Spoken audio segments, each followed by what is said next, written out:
Hello दोस्तों, भारत की धार्मिक पुस्तकों में से आपको अवगत कराने जा रही हूँ महाभारत की कथा से। महाभारत में आगे वर्णन किया गया है विदुर का। विचित्र वीर्य की रानी अंबालिका की दासी की कोख से धर्मदेव का जन्म हुआ था। वह ही आगे चलकर विदुर के नाम से प्रख्यात हुए। धर्मशास्त्र तथा राजनीति में उनका ज्ञान अथाह था। क्रोध उन्हें छू तक नहीं गया था। युवावस्था में ही पितामह भीष्म ने उनके विवेक तथा ज्ञान से प्रभावित होकर उन्हें राजा धृतराष्ट्र का प्रधानमंत्री नियुक्त कर दिया था। जिस समय धृतराष्ट्र ने अपने सबसे बड़े बेटे दुर्योधन को जुआ खेलने की अनुमति दी, विदुर ने धृतराष्ट्र से बहुत आग्रहपूर्ण निवेदन किया, राजन, मुझे आपका यह काम ठीक नहीं जचता। इस खेल के कारण आपके बेटों में आपस में वैर भाव बढ़ेगा। इसको रोक दीजिए। धृतराष्ट्र विदुर की बात से प्रभावित हुए और अपने बेटे दुर्योधन को अकेले में बुलाकर उसे इस कुचाल से रोकने का प्रयत्न किया।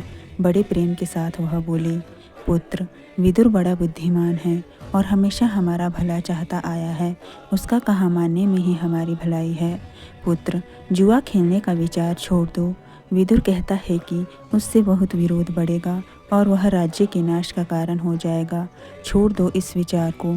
धृतराष्ट्र ने अपने बेटे को सही रास्ते पर लाने का प्रयत्न किया, किंतु दुर्योधन ना माना। वृद्ध धृतराष्ट्र अपने बेटे से बहुत स्नेह करते थे।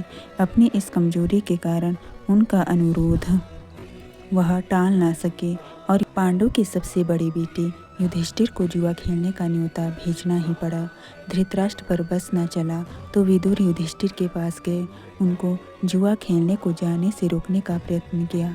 युधिष्ठिर ने विदुर की सब बातें ध्यानपूर्वक सुनी और बड़े आदर के साथ बोले, चाचा जी, मैं यह सब मानता हूँ, पर जब भैया धृतराष्ट्र बुलाए तो मैं कैसे इनकार करूँ। युद्ध या खेल में के लिए बुलाए जाने पर ना जाना क्षत्रिय का धर्म तो नहीं है। यह कहकर युधिष्ठिर क्षत्रिय कुल की मर्यादा रखने के लिए जुआ खेलने चले गए।